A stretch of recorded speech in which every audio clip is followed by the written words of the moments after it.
what did you study here at the university and how did you find your time?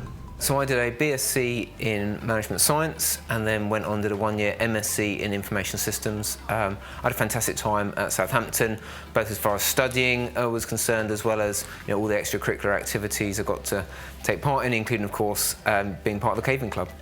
So what did you do after graduating and how did you get to where you are now?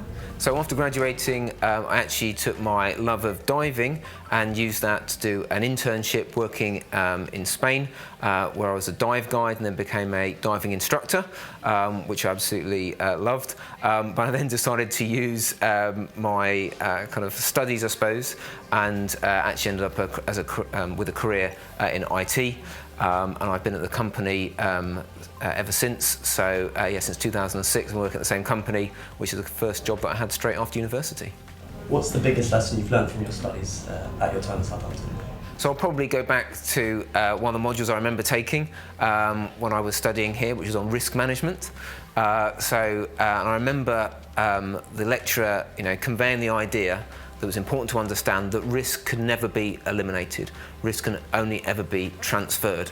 I think that's a wonderful lesson both to take into my job in IT, my career, where you understand if you're managing IT projects, actually you can't eliminate that risk. All you can do is shift it along and find different ways of controlling it and managing it.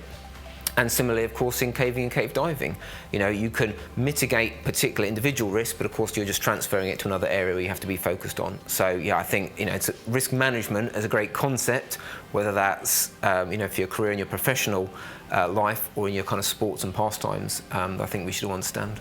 What led to your involvement in the Tham Luang Cave Rescue? So I've been cave diving since 2006, and over many years I've become an experienced cave diver. I've been working and diving a lot in the UK in particular, and also building good relationships with the 3 other lead rescue divers from the UK. And so when they needed an extra person to go out and be part of the rescue in Tham Luang, I was the obvious candidate to go out and join the team.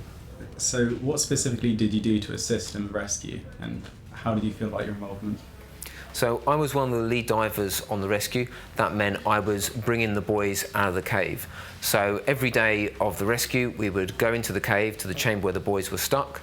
The anaesthetist, Dr. Harris from Australia, would anaesthetise the children, and then it was down to myself and the other 3 lead divers to swim out of the cave with the boys. It would take us about 2 or 3 hours to get out of the cave. We would be swimming underwater for about half of that distance and time, and swimming on the surface of an underground river for the remaining time. At various points on the way out, we had sort of pit stops where we could get resupplied with cylinders and extra gas for ourselves and the boys, as well as restate the children so that they could make the journey out of the cave. What are your personal 3 favourite caves in the Mendips area? Okay, so I live in Somerset and I live near the Mendip Hills, so I get to explore those local caves regularly. Probably as a cave diver, number 1 would have to be Wookey Hole. So Wookey Hole is an incredible cave, spectacular resurgence cave, big passages, typically good visibility by UK standards, and a site that's always a popular and a favourite for me. Then probably after that, the next best cave has to be Swordens Hole, which is a sporting physical cave. You can dive in Swordens Hole as well, but it's small constricted passages, typically in poor visibility, but it's a really good fun sporting adventure to go to the end of Swordens Hole with your diving equipment. And then finally, I think my favourite cave on Mendip after that would be Eastwater Cavern, which is very different to both the other 2. It's not a diving cave, you don't ever need to take diving cylinders there, but it's a great physical cave, a bit like a kind of a 3D puzzle where you're climbing and twisting and turning underground. So a real 3D puzzle to get your head around as you're trying to find your way and navigate your way through that cave. And finally, what was your best memory from your time as part of the Southampton University Caving Club?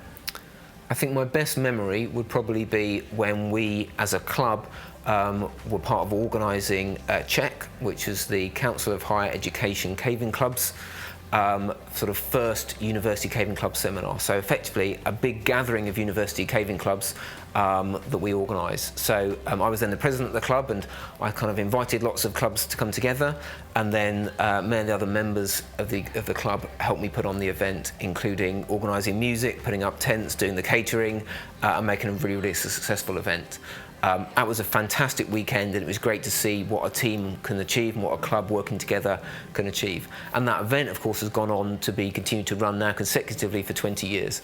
So we got to start that event, and that event, now known as the Czech Seminar, runs every year and is a great gathering for university cavers.